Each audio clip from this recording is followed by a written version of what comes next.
Na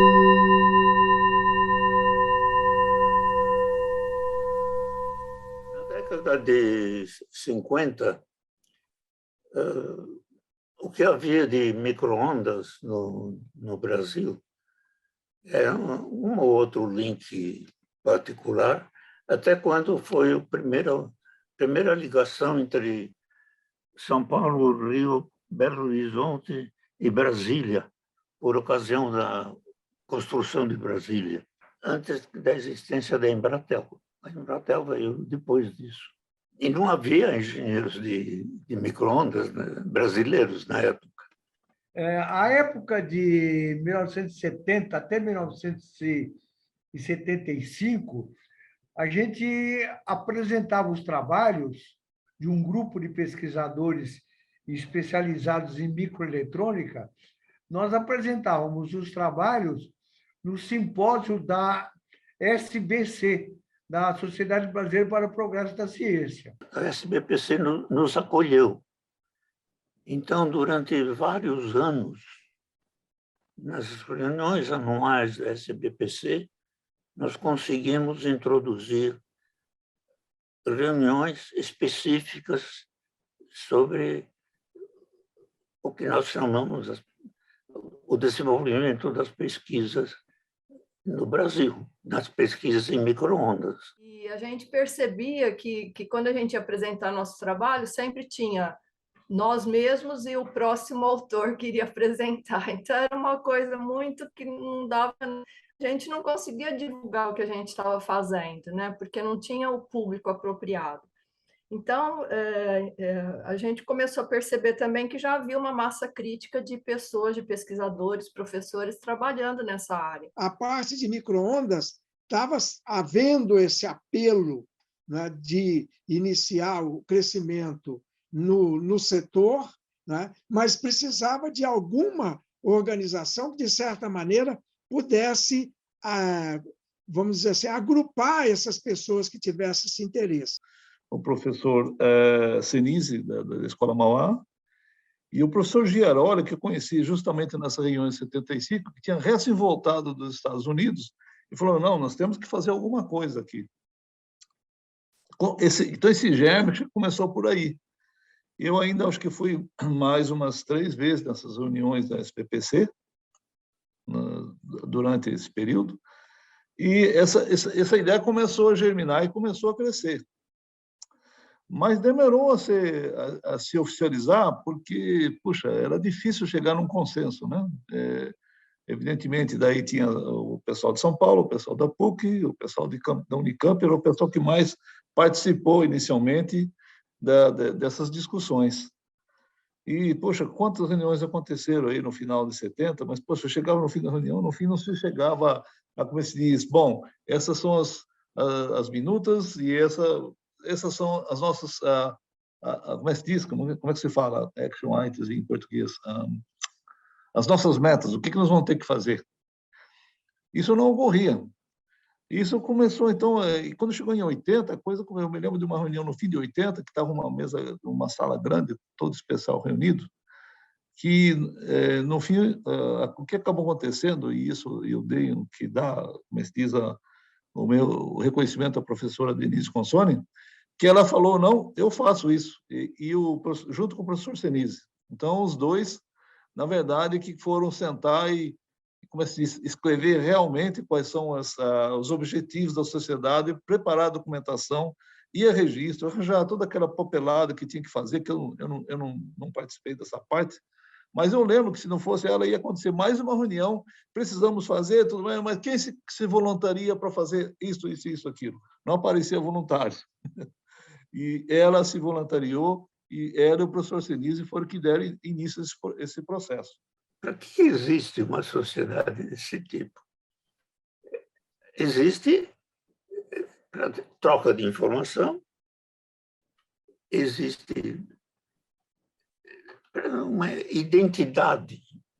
Quer dizer, você pertencer a um grupo que atua num campo que é o seu. Inclusive, surgiu um pequeno problema, porque quando a gente adotou a primeira sigla, era SBM, mas aí surgiu um conflito com a Sociedade Brasileira de Matemática, né? E aí logo foi, nessa mesma ocasião, já tinha um grupo grande trabalhando na parte de optoeletrônica em São José dos Campos e Campinas, principalmente com um apoio muito grande do CPQD da Telebrás, que o CPQD da Telebrás estava absorvendo toda a tecnologia na área de optoeletrônica para poder implementar no Brasil, tá? E aí o que aconteceu? A sociedade resolveu dar uma ampliada entre a Sociedade Brasileira de Microondas e a optoeletrônica. Aí mudamos a sigla para SBMO.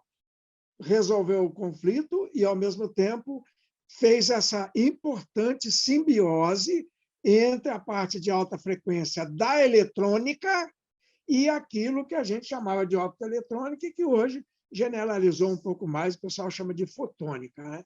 Posso não estar sendo efetivamente assim correto com outras instituições, mas eu acho que a SBMO foi a primeira sociedade de engenharia. A SBRT, né, a Sociedade Brasileira de Telecomunicações, eu acho que foi criada um ano depois, em 1983, se eu não me engano. Então, até a criação da SBMO, os engenheiros não tinham, de fato, assim, um fórum para escrever, principalmente os engenheiros de telecomunicações, né? Nessa época, houve vários. O primeiro presidente foi o professor Senise, depois houve outros membros, que foram o professor Gerola, Kleber. Eu entrei no Conselho Deliberativo. E aí, depois, cada 2 anos tinha uma nova, digamos assim, convocação para eleições. Eu fiquei até lá os anos 90, sempre como no Conselho Deliberativo, só com exceção de uma vez, que eu fui do segundo secretário. Fui primeira secretária da diretoria 3 vezes, eu adorava ser primeira secretária, né? Porque eu que fazia todas as atas de reunião, eu que fazia o contato com os associados, buscava novos associados, então era um trabalho que eu gostava bastante. Do Conselho Deliberativo, eu fui membro 7 vezes em 7 diretorias. Conselho Fiscal não gostava muito, porque tinha que lidar com a parte de finanças e tudo, não era muito meu forte, mas eu fui 2 vezes membro do Conselho Fiscal e cheguei até a ser a segunda tesoureira. E fui também vice-presidente, né, de 2000 a 2002, e fui finalmente presidente da sociedade de 2002 a 2004. Então, assim, eu praticamente, como eu falei, eu participei desde a criação, de toda a parte jurídica, de registrar a sociedade em cartório, era eu que fazia, né? Então, aprendi muito, muito, muito. Então, foi um aprendizado sobre toda a organização de uma sociedade jurídica e principalmente científica, e eu tive participação em praticamente todos os eventos científicos, né? Os simpósios, eu sempre participava ou da comissão organizadora ou como revisora técnica. Então, foi a minha vida mesmo, né? Foi a história da SBMO está sempre muito ligada com a história da minha carreira acadêmica. E a minha maior participação na SBMO foi exatamente na organização desse simpósio internacional.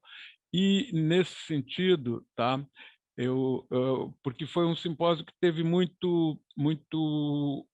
foi um simpósio muito importante, a meu ver, na vida da SBMO, porque tinha mais de 800 participantes, sendo que só do exterior houveram mais de 50 palestrantes convidados, e houve também uma exposição de equipamentos científicos nas áreas de microondas e de optoeletrônica, e foi uma exposição que teve também bastante sucesso, porque a indústria participou bastante. Esse simpósio foi organizado no Rio de Janeiro, no Rio Palace, tá? E, naquela época, eu fui o chairman do simpósio e tive a colaboração do professor Abelardo Podicamene e do professor Luiz Costa da Silva, ambos também do CETUC, da PUC-RJ. Tá? E vários membros da SBMO, alguns deles até que já, lamentavelmente, perdemos, participaram e ajudaram muito nesse simpósio. Eu gostaria de fazer uma homenagem a essas pessoas. Um deles é o professor Mauro Soares de Assis, tá? O professor José Kleber Pinto, o professor Edmar Camargo, ambos da USP de São Paulo, o professor Atílio Giarola, tá? O professor Rui Fragasso de Souza, o professor Evandro Conforte, da Unicamp, tá? O professor Antônio Roberto Panicali, do CPQD na época, e o Cláudio Violato, tá? O professor Plínio Tisse, do INPE, tá?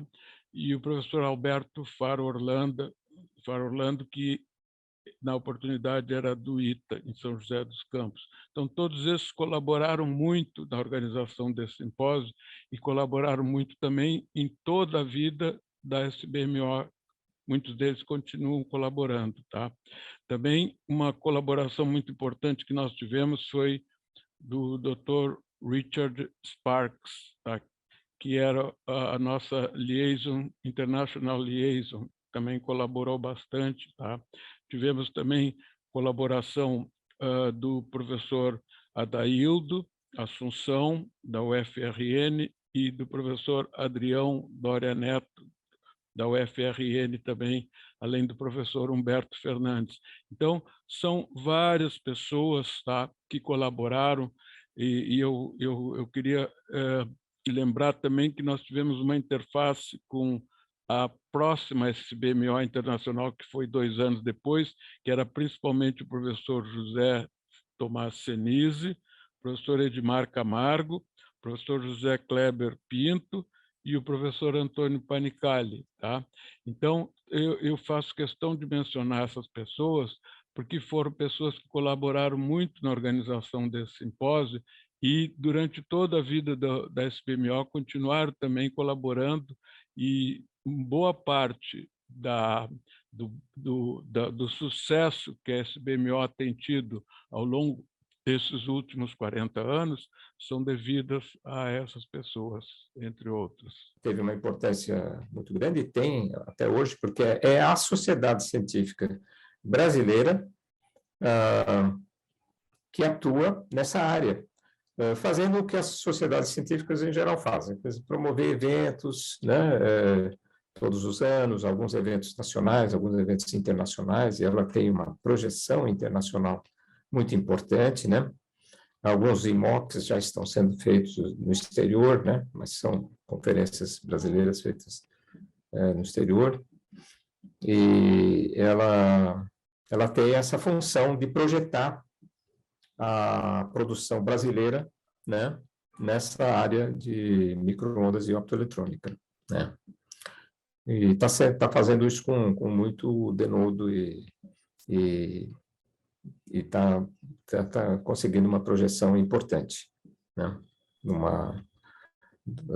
Da imagem e do que tem sido feito no Brasil. Sem dúvida que permitiu, eu acho que, troca de informações entre as universidades, porque nessa área, né? Uma coisa que eu me lembro é quando se tinha, por exemplo, tese de mestrado e doutorado, quando tinha uma banca de examinadores, o que se fazia era convidar os professores que eram da casa, né, para fazer parte da banca de examinar, né, fazer isso aí.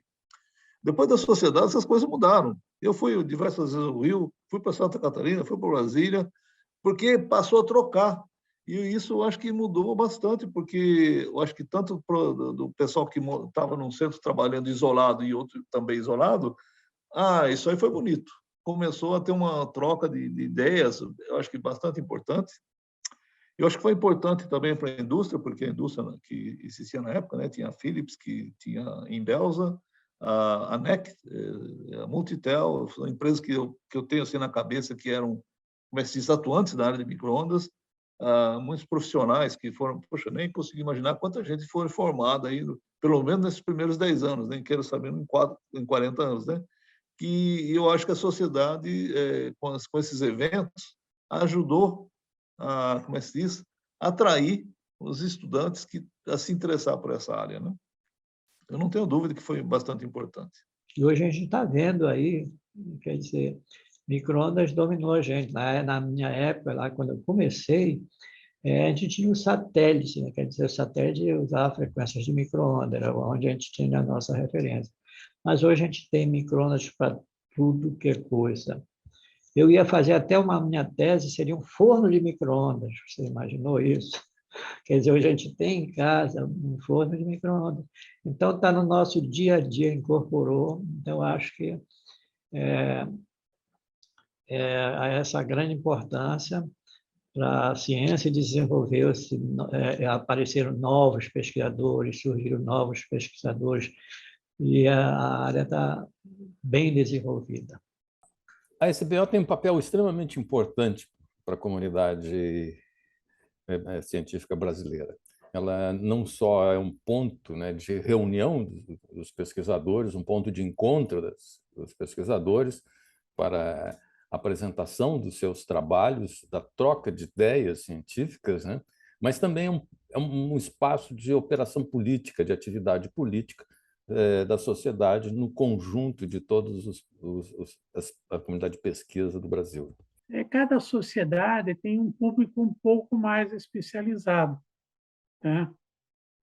Então, digamos, o pessoal mais de telecomunicações prefere SBRT, fotônica tem a de fotônica, né? Engenharia elétrica tem controle de automação, Sobrapo, microeletrônica. Cada uma delas tem um certo público específico. Algumas vezes, há algum recobrimento, não é? Nós mesmos, muitos dos sócios da SBMO, trabalham em telecomunicações, ou em controle, ou em fotônica, e recobrem as atividades de uma sociedade ou com aquelas da outra. Mas isso é parte digamos assim, da vivência científica, não é? A ciência exige diversidade, não é? Ela não é muito de soluções estanques, tá?